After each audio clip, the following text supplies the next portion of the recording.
This summer, Prime Video takes you back before Legally Blonde, before law school, and into the world of Elle Woods in high school. Set in 1995, this Gemini vegetarian knows exactly who she is until her family moves from Bel Air to Seattle. Packed with iconic fashion, 90s nostalgia, and a throwback soundtrack, Elle proves one thing. Law school was hard. High school was harder. From the world of Legally Blonde, watch Elle, a new original series only on Prime Video. Watch now. This summer, serve up the Cookout Classics, Heinz Ketchup and Kraft Singles. Every good burger needs a layer of perfectly melty cheese and thick, rich ketchup. We all know it's not a cookout without Heinz and Kraft. Alors ce podcast, il me tient à cœur parce que je pense qu'on est beaucoup dans cette situation. Pourquoi j'ai longtemps été attirée par des pervers narcissiques ? Je pense que ce thème-là, il va vous parler, vous, Nana, qui probablement avez cliqué sur le podcast parce que vous vous sentez concerné et vous n'êtes pas seul. Et on va en discuter ensemble ce soir dans ce podcast. Moi, je vais essayer de faire un petit peu mon auto-analyse. Peut-être que vous allez vous retrouver dans ce que je vais dire, ou peut-être pas. Aujourd'hui, j'en suis sortie complètement. Je suis avec quelqu'un, je suis plus célibataire. Quelqu'un qui me donne énormément de sécurité émotionnelle, un mec que probablement à l'époque je n'aurais même pas regardé, qui ne m'aurait peut-être même pas intéressé parce qu'il était beaucoup trop sécure, beaucoup trop disponible entre guillemets et beaucoup trop sain, S-A-I-N. Donc ce soir on va parler de l'attirance que l'on a et qu'on ne peut pas s'empêcher parfois pour les pervers narcissiques. Alors, je tiens à préciser dans ce podcast qu'on peut être attiré par les pervers narcissiques, que ce soit en amour ou en amitié, ou les deux. Pervers narcissique, c'est pas uniquement pour les amoureux ou amoureuses, mais ça peut être aussi en amitié. Alors, on colle beaucoup d'étiquettes, tout le monde est un peu pervers narcissique aujourd'hui, mais moi j'englobe dans ce terme pervers narcissique qui n'existe pas au passage en psychologie, mais bref, c'est un abus de langage, mais en pervers narcissique, tout ce qui est manipulateur, personne qui se sert de vous, qui vous fait souffrir et qui est complètement narcissique, quoi. Donc, il y a beaucoup de gens dans ce cas-là qui font beaucoup de dégâts. Moi, je vais vous raconter mon histoire. Enfin, vous l'avez déjà peut-être écouté dans les autres podcasts. Je vous invite à écouter le podcast de Pablo. C'est une histoire que j'ai eue très forte avec un pervers narcissique. Heureusement pour moi, elle n'a duré que 3 mois. Mais, je sais qu'il y a plusieurs personnes qui restent des années avec un pervers narcissique. Et moi, les séquelles que j'en ai eues derrière en restant seulement 3 mois avec cette personne, j'imagine même pas quand ça fait des années. Moi, clairement, il m'a explosé, ce mec. Il m'a complètement dégringolé, il m'a fait dégringoler complètement dans une espèce de dépression et un chagrin d'amour affreux. Je n'imagine même pas quand ça fait plusieurs années. Ça doit être un enfer. Bref, ce soir, donc, comme je vous disais, je vais m'auto-analyser. Je ne sais pas si ça vous parlera. Je vais vous parler uniquement de mon expérience. Je ne suis pas psychologue. Je n'ai aucun diplôme en psychologie ou quoi que ce soit. J'ai aucun conseil à vous donner ou aucun jugement. On est juste là pour parler de nos expériences et de se dire, moi aussi, j'ai vécu ça. Donc, n'hésitez pas à me faire des retours en DM sur Insta, ponycorn-le-blog ou ponycorn-lifestyle. Déjà, franchement, parlez-moi si ça vous fait du bien de votre histoire ou pas, ou réagissez à ce podcast. J'adore vos retours de podcast. C'est vraiment quelque chose qui me touche profondément et qui me fait très plaisir. Donc, n'hésitez jamais, si vous avez envie de réagir à ce podcast, de m'envoyer un petit DM ou même de commenter ce podcast. Et j'y répondrai avec grand plaisir. Donc, j'ai eu une période vraiment avide où, dans mon couple à l'époque, j'étais marquée, ça n'allait pas. Pour ceux qui ont écouté mes podcasts, je suis passée par une phase de couple libre avec mon mari pour essayer de sauver notre couple, ce qui a été un fiasco total. J'ai rompu avec mon mari Et j'ai eu une période de célibat à peu près pendant 2 ans. Et je me suis sortie de cette période, entre guillemets, pervers narcissique, très peu de temps avant, mais très très peu de temps, hein, c'est l'histoire de 2 mois, quelque chose comme ça, avant de rencontrer Flo, mon chéri actuel, avec qui ça fait 1 an que je suis avec lui, et que ça se passe très bien, et nous habitons ensemble, et c'est quelqu'un de très bien, de vraiment formidable, de normal, de sécure, de sain. C'est quelqu'un de tout à fait, j'ai envie de vous dire, y a 0 danger émotionnel avec lui, et qui m'apaise beaucoup. Ça, ce type de mec-là qui est Flo, jamais ça m'aurait intéressé à cette période-là. Pourquoi ? Parce que j'étais attirée que par des hommes qui étaient indisponibles ou qui avaient des travers de pervers narcissiques. Pourquoi ? Eh bien, tout simplement parce que c'était moi le problème. Souvent, on se dit « ouais, je suis une victime ». Alors oui, on est des victimes, clairement. On va pas dire qu'on fait exprès, mais quasiment. En fait, notre inconscient, moi ce que j'ai compris, alors j'ai vu une psychologue, j'ai beaucoup travaillé sur moi pour pouvoir m'en sortir, parce qu'on ne s'en sort pas comme ça tout seul, ça ne vient pas à s'auto-analyser du jour au lendemain en se levant un matin, tiens, j'ai trouvé la solution, non. Mais en fait, moi je ne comprenais pas. Je suis tombée sur Pablo, premier pervers narcissique. J'ai souffert le martyre, je vous invite à écouter le podcast si ça vous intéresse. C'était un calvaire, mais vraiment un calvaire. J'étais encore avec mon mari de l'époque, c'est lui qui m'a ramassé à la petite cuillère. Jérémy, ce mec extraordinaire, franchement, il a fait son job de mari, mais level 20 000. Hein. Je suis séparée et divorcée de lui, mais ça reste une très belle personne et quelqu'un de formidable qui mérite énormément, d'avoir quelqu'un de superbe dans sa vie. Et c'est bien parti d'ailleurs, donc je suis contente pour lui. Mais vraiment, c'est une belle personne, on est toujours amis aujourd'hui. C'est juste que les sentiments n'étaient plus là, on avait pris 2 chemins différents. Mais Jérémy, c'est quelqu'un de génial. Il a rien fait de spécial pour qu'on se sépare, hein, vraiment. Donc, j'étais à l'époque avec lui et il m'a ramassé à la petite cuillère quand Pablo, il m'a détruite. Comme par hasard, j'ai envie de vous dire, je sors de cette espèce de spirale de pervers narcissique avec Pablo. Je flirte avec Ben, un mec dont j'ai raconté l'histoire en podcast, où j'ai passé des super bons moments, mais pareil, indisponible, il soufflait du chaud-froid, alors c'était pas un pervers narcissique, hein, mais il soufflait du chaud-froid, complètement indisponible. Et j'étais folle de ce mec. Je me suis entichée de ce gars, alors qu'il était... Enfin, on s'est vu 2 fois, 3 fois, quoi. 2 fois, je crois. 2 fois sur une longue période, mais 2 fois, quoi. Et c'est vrai que je comprenais pas, donc chagrin, j'étais triste, nanani. Je tombe sur un autre mec. Bon, entre-temps, j'ai des histoires, des dates, des plans cul, de tout ce que vous voulez, ça, on s'en fiche, ça compte pas. Je tombe sur un autre mec avec qui j'ai une histoire, Alex, qui est 10 ans plus jeune que moi. Et là, c'est pareil. Alors, Alex, peut-être petit travers de pervers narcissique, mais pas vraiment violent ou méchant ou vicieux comme Pablo, qui était vraiment un pur pervers narcissique, lui. Alex, c'est plutôt... il est pas réglo, quoi. Hein. Il est assez... il est narcissique, il est très narcissique. Il a besoin de plaire, donc en fait, il va me trahir, me tromper. Enfin, je vous invite également à lire... à écouter le podcast de Alex. Donc, pareil, chagrin. Je décide de le quitter au bout de 6 mois. En gros, hein, on rompait tous les 15 jours, quoi. Je veux dire, je le larguais tous les 15 jours. C'était infernal. Il faisait que des conneries, il faisait n'importe quoi. Il faisait des trucs chelous. Il venait chez moi la nuit pour me surveiller quand on était séparés pour voir si j'avais pas un autre mec ou je ne sais quoi. Enfin...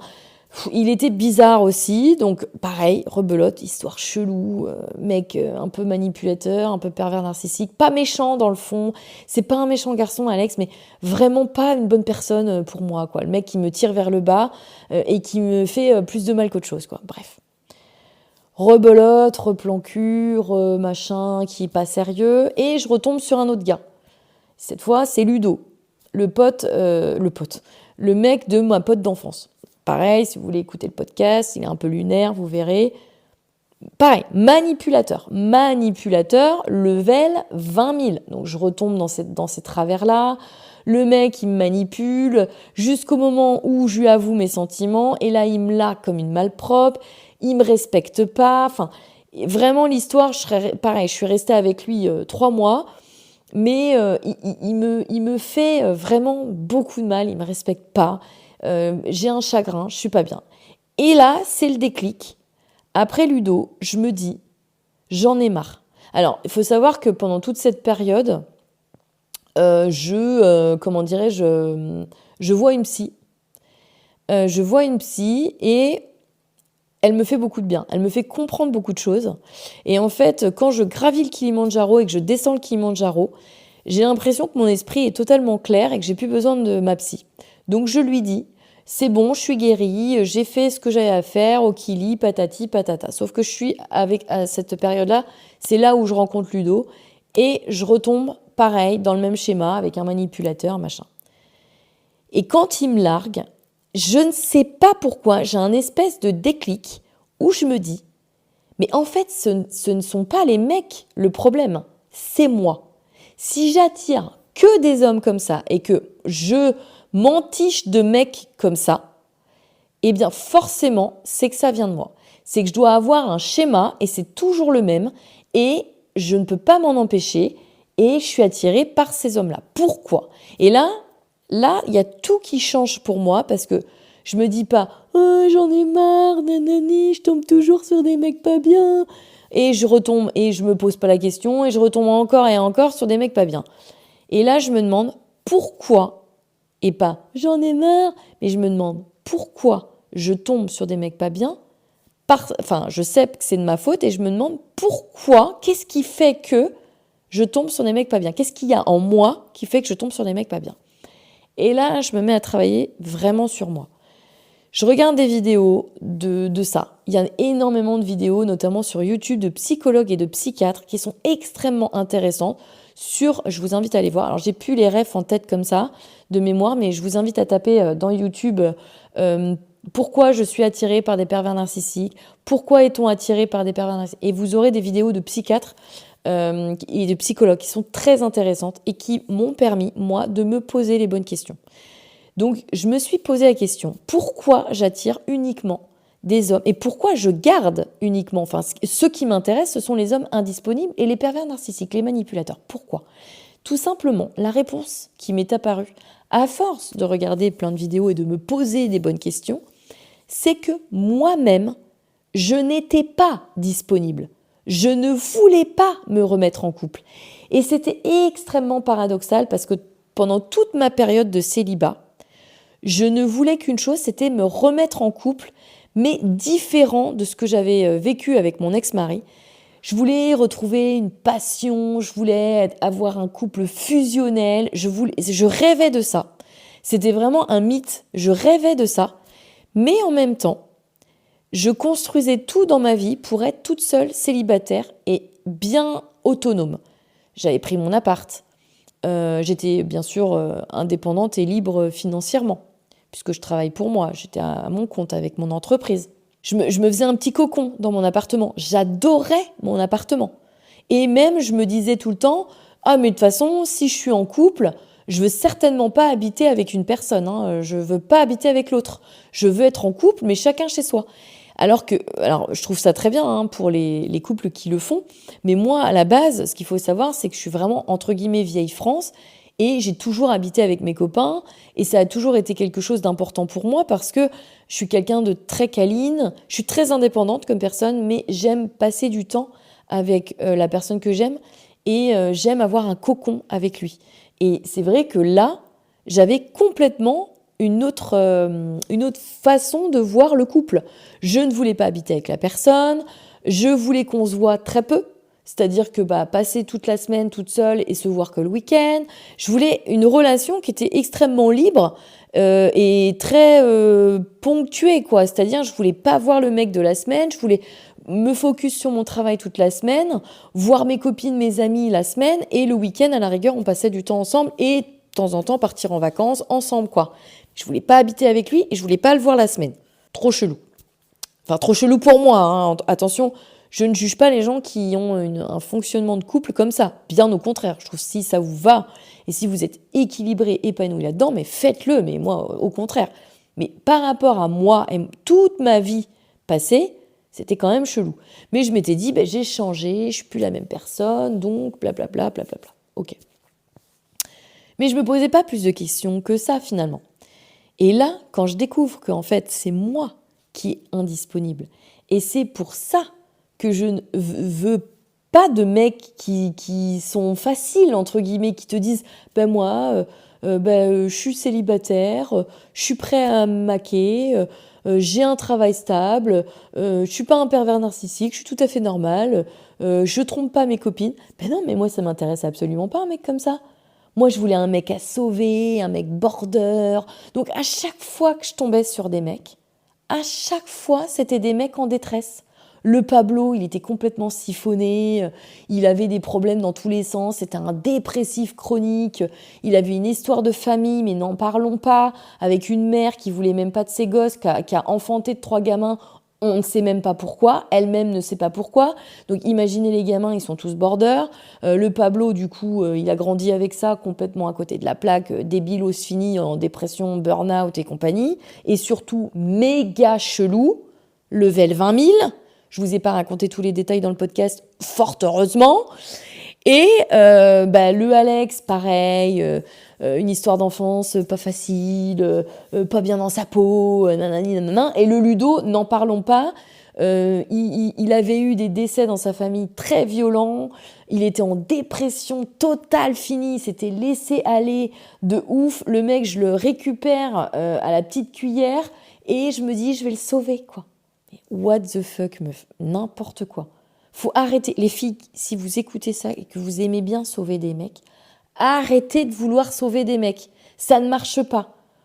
Déjà, de 1, on ne peut pas sauver tout le monde. De 2, le syndrome de l'infirmière, ça suffit. De 3, pensons à nous. Et ensuite, mettons-nous en couple avec des gens bien, qui eux-mêmes auront pensé à eux et qui seront réglo avec leur vie et tout, quoi. Donc, moi, je m'aperçois de ça. Je me dis, putain, mais je voulais sauver que des bolosses. Et je m'aperçois que c'est moi, en fait, qui n'est pas disponible. Et vous imaginez pas le nombre de nuits que j'ai passé à réfléchir à ça. Mais j'en ai fait des nuits blanches, hein. Franchement, toute seule, dans mon appart, dans mon lit, à virer de bord, machin, à droite, à gauche, la couette, enlever la couette, remettre la couette, c'est impossible de dormir, insomnie de ouf. Et au bout d'un moment, à force de réfléchir, je me suis dit, mais oui, c'est clair. Je ne veux pas de mec dans ma vie. Je veux me construire toute seule d'abord. Et je suis heureuse seule. La preuve en est.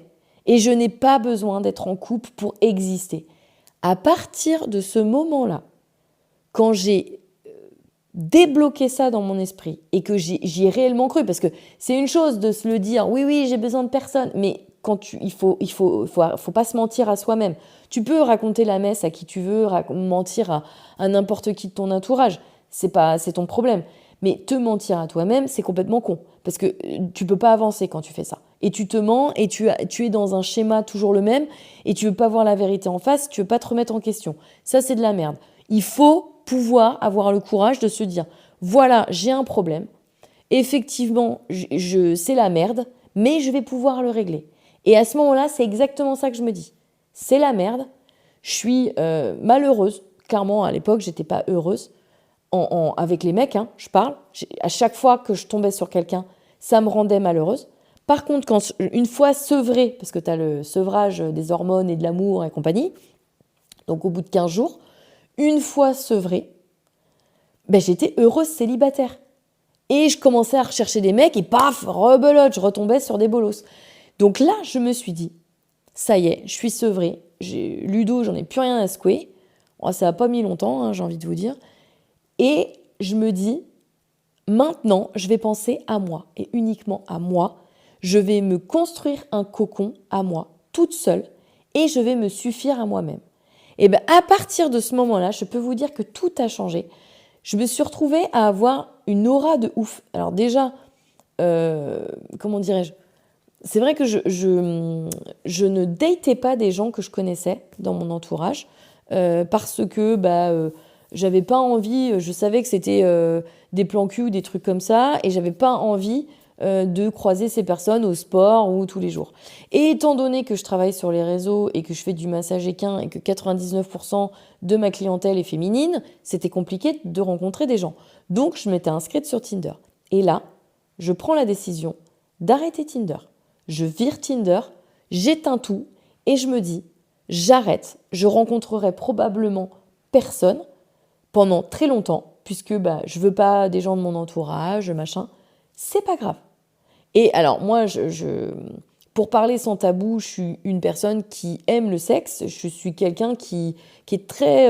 ça va faire bizarre que je dise ça, mais très open. Alors, je suis quelqu'un de très fidèle. Je parle du sexe avec mon partenaire. Je suis pas quelqu'un à faire des trucs what the fuck. Même si j'ai été en couple libre, mon partenaire, mon mari de l'époque était totalement au courant de ça et était consentant, bien entendu, sinon je ne l'aurais pas fait. Donc je ne suis pas une nana, aller me faire tringler à droite à gauche ou infidèle et tout, mais j'aime le sexe et quand je suis célibataire, forcément, il y a un moment donné où tu as un manque. Donc ça, j'y avais réfléchi, je m'étais dit, quand j'aurai vraiment un manque, je trouverai un plan cul. Un plan cul régulier, pourquoi pas, sur Tinder ou autre, où je serai complètement carré avec cette personne-là et où, il y aura que ça, ce sera pour l'hygiène, entre guillemets, on se verra que pour ça et terminus. Mais j'ai envie de vous dire qu'à ce moment-là, alors pourtant, moi qui aime ça et je trouve que le sexe, c'est un des piliers majeurs de la vie d'une femme ou d'un homme et qu'il ne faut pas prendre ça à la légère et que pour être équilibré et bien dans sa peau, il faut qu'on ait une vie sexuelle épanouie. Je suis la première à dire ça, qu'on soit en couple ou célibataire. Et à ce moment-là, j'étais tellement contente et libérée de me dire « mais j'ai pas besoin des mecs pour être heureuse » que je pensais même pas à ça au final. Et après, quelques jours de réflexion, je me suis dit, je trouverai cette solution si besoin. Mais à aucun moment, j'anticipe, je ferai quand j'éprouverai le besoin. Et, truc de dingue, le besoin ne se fait pas du tout sentir, en tout cas au départ. J'ai pas de manque sexuel. Je me sens tellement épanouie et je suis tellement écœurée des hommes que j'ai rencontrés que j'ai même pas d'envie sexuelle. Chose rarissime chez moi, mais là, je me sens bien toute seule. J'ai pas besoin. Alors, n'ayons pas de tabou non plus. La masturbation féminine est un moyen extraordinaire de se soulager quand on a trop de tension sexuelle. Et je me satisfaisais parfaitement de ça. Et je me suis même dit à un moment donné, eh bien, tant mieux, j'aurais même pas besoin de mecs pour me faire du bien, quoi. Donc j'investis, alors je me rappelle à l'époque, je demande à des copines, parce que j'avais déjà un vibromasseur, mais je demande à des copines qui avaient le womanizer, si c'était vraiment génial et tout. Et elles me disent que c'est extraordinaire, blablabla, blablabla. Et du coup, j'en achète un chez Wish, que je paye 6,50 €, qui marche toujours au passage 2 ans après, il marche toujours du feu de Dieu, donc vraiment allez-y, achetez un truc merdique de chez Wish, ça marche très bien. J'en suis très satisfaite. Et du coup, je me fais ma petite routine womanizer de chez Wish et vibromasseur, et je suis ravie. Je suis ravie, vraiment. Je m'auto-suffis. Et c'est vrai qu'à cette période-là, j'ai un espèce de feu d'artifice dans ma tête où je vis ma best life célibataire. Mais vraiment ma best life célibataire. Je n'éprouve aucun besoin. Déjà, je suis heureuse. Je sais à ce moment-là ce qu'est le bonheur d'être seule. Je kiffe être seule. Je fais ma petite routine, mon petit train-train. Je mange sainement. Je dors comme une marmotte parce que alors moi, j'adore dormir. Donc, je dors 12 heures par nuit. Personne ne me casse les couilles que je me couche trop tôt, que je me lève trop tard, que je me lève trop tôt parce que je suis plutôt une lève-tôt. Non, je suis peinard. J'ai pas de gamin à m'occuper, parce que le dernier mec que j'avais un gamin à m'occuper, qui n'était pas le mien, parce que son père était un gros flemmard et qui se levait pas. Bref, un vrai bonheur. Et je tombe amoureuse de cette vie, de célibataire. Et je me dis, voilà, j'ai trouvé mon équilibre. Et enfin, après presque 2 ans de célibat, et de couple libre et tout ça, je me retrouve enfin en paix avec moi-même et je me dis, ça y est, c'est bon, quoi. Et comme par hasard, quelques semaines après m'être dit ça, m'être sentie complètement libre et heureuse d'être célibataire, j'ai coupé Tinder, j'ai coupé tous les mecs, je les ai virés, les anciens, je les ai virés, je les ai dégagés. Et j'ai Flo qui m'encourage pendant un WOD de CrossFit et je le remarque. Et je ne sais pas pourquoi, ce mec, Flo, ça fait 2 ans qu'il fait du CrossFit à l'époque. Et avec moi, je le croise dans la salle de temps en temps, donc je sais qu'il existe. Et j'ai une image de lui, de quelqu'un de très sérieux, qui a peut-être même un enfant, parce que je croyais qu'il avait un enfant à cette période-là. Et j'ai une image de gars extrêmement sérieux. C'est vraiment quelqu'un de très respectueux, très sérieux, très poli, très bien éduqué, très charismatique, très discret. Vraiment un mec poli, intellectuel, je sais pas, il avait vraiment cette image de gars très très poli, très respectueux, pas du tout charrot. Et en fait, à l'époque, je le connaissais depuis 2 ans, il ne m'avait jamais tapé dans l'œil, jamais intéressé. Je m'en étais même pas rendu compte que potentiellement ce mec pouvait être célibataire, disponible, machin. Pourquoi ? Mais parce qu'il renvoyait une image de mec trop bien, de mec sérieux, qui était respectueux, poli, pas charrot. À aucun moment il sortait quelque chose de déplacé, ni même une vanne qui aurait pu être pas respectueux envers des femmes et machin. Et en fait, c'était tout ce qui m'attirait pas avant. En fait, avant, j'étais attirée que par des charrots. Que par des charrots et des pervers narcissiques et des mecs qui n'étaient pas disponibles, mais des bolos, quoi. Et les mecs bien, comme Flo, je ne les remarquais même pas du tout. J'avais même pas conscience qu'ils existaient, en fait. Ils tournaient autour de moi, ça passait devant mes yeux, mais ça m'intéressait pas, puisque c'était pas charrot, puisque c'était pas charmeur, parce que c'était pas... Ça m'intéressait pas, en fait. Et là, ce soir-là, je ne sais pas pourquoi, mais je me dis, ah waouh, mais il est trop sympa ce mec en fait. Il m'encourage et on se connaît pas. Il est cool. Et en plus, il est pas mal, tiens. Et là, je commence à le remarquer en fait. Mais à aucun moment avant, je l'aurais remarqué parce que là, il me dit, allez Steph et tout ça. Il connaissait mon prénom en plus. Moi, je me dis, mais comment il connaît mon prénom ? Mais meuf, comment il connaît ton prénom ? T'as OD peut-être 50 fois avec lui en fait depuis 2 ans. Mais jamais tu l'as remarqué. Sauf que lui, il savait comment je m'appelais parce que c'est quelqu'un de poli et qu'il écoute quand les gens se présentent ou disent bonjour ou quand le coach a dû m'appeler un WOD et voilà. Moi, je ne savais même pas comment il s'appelait tellement je ne l'avais même pas remarqué en fait. Et c'est là que le truc est intéressant, je dirais. C'est que quand on est indisponible émotionnellement, on ne peut pas remarquer ou attirer les bonnes personnes parce que on est justement indisponible. Et en fait, notre inconscient cherche de façon inconsciente, on cherche de façon inconsciente l'échec. On cherche de façon inconsciente des mecs où c'est impossible que ça fonctionne, ou alors ça va être un déchirement et ça va être une souffrance, parce qu'on doit être un peu sadomaso, on doit se dire tiens, c'est bien fait pour toi, t'as souffert, nanana. Et quand on est indisponible émotionnellement, quand on n'est pas bien dans sa peau, quand on a des choses à régler avec soi-même, on attire des gens comme ça. Et quand on a réglé ses problèmes avec soi, quand on commence enfin à s'aimer soi-même, ça c'est important. Parce que bien souvent, il y a des gens, moi la première, je me suis longtemps détestée, et c'est pas une bonne solution. Soyez indulgents avec vous-même, pardonnez-vous vos erreurs et aimez-vous.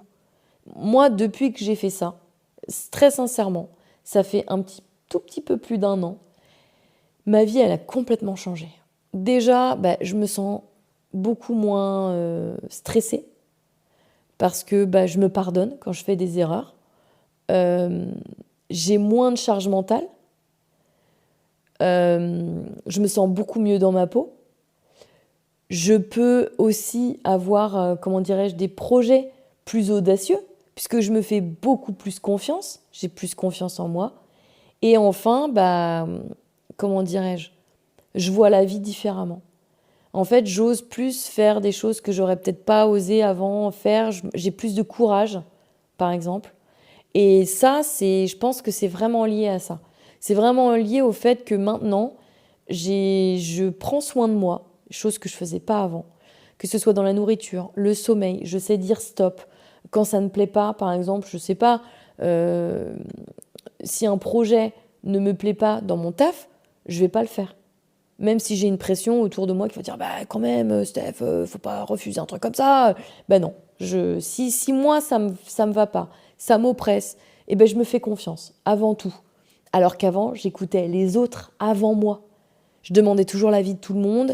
Et puis je prenais l'avis à l'époque quand j'étais mariée. Jérémy était parole d'évangile, mon ex-mari. Dès qu'il disait quelque chose, je me disais ah ouais, faut que je fasse comme il a dit.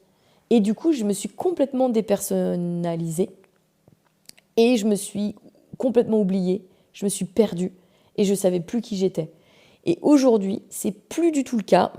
J'ai appris de mes erreurs et je me fais confiance, je m'écoute et je m'aime. C'est complètement bizarre de dire ça. Les gens me diraient Ponycorn, elle s'aime, elle est trop chelou, elle est égocentrique. J'en ai rien à faire si les gens pensent ça, c'est pas grave. Moi, du moment que je me retrouve avec ça, ça me va. S'aimer, c'est pas mal. Je suis pas là en train de me regarder devant la glace en me disant « Ah putain, je t'aime, toi ». Non, je suis heureuse de vivre, je suis reconnaissante de la vie que j'ai et je suis reconnaissante d'être dans mon corps, en fait, d'avoir ce corps qui me permet de faire du sport, de respirer, de manger, de vivre, de ressentir l'amour, la haine, la honte, la peur, de pleurer, de rire. Mais c'est une chance. C'est une chance. Mais longtemps, je sais peut-être que si vous êtes en dépression et que vous écoutez ce podcast ou si vous êtes mal dans votre peau, vous n'allez pas comprendre ça tout de suite. Parce que longtemps, j'étais comme vous. Mais on s'en sort si on en a envie et si on s'en donne les moyens.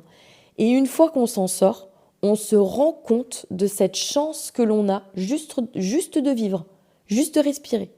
Et encore plus, si en plus on est en bonne santé, on peut faire du sport et on peut se bouger comme on veut, on peut partir en voyage, on peut manger à notre faim, on a un toit. Mais la chance inouïe que l'on a, et ça, il faut en prendre conscience. Bref, je m'éloigne un petit peu du sujet, mais toujours est-il que si vous êtes toujours attiré par des mecs vraiment des connards, des bad boys, des mecs indisponibles, peut-être que vous avez je dis peut-être, c'est pas une vérité absolue, mais peut-être que vous avez un travail à faire sur vous-même. Et si c'est le cas, peut-être que ce podcast, ce sera peut-être une petite graine que j'aurai semée en vous et qui vous permettra peut-être de faire pousser cet arbre. Et ce sera peut-être cet arbre qui vous sauvera la vie, l'arbre de vie. Et ce sera vous qui vous serez sauvé de cette dépression, de ce mal-être, de cette spirale infernale. On s'en sort, mais la réponse, elle n'est pas à l'extérieur. Elle n'est pas chez les autres, elle n'est pas chez les gens. Même si les amis, la famille, tout ça, ce sont des moteurs et ce sont des boosts pour s'en sortir, des soutiens. Mais la réponse, elle est en nous.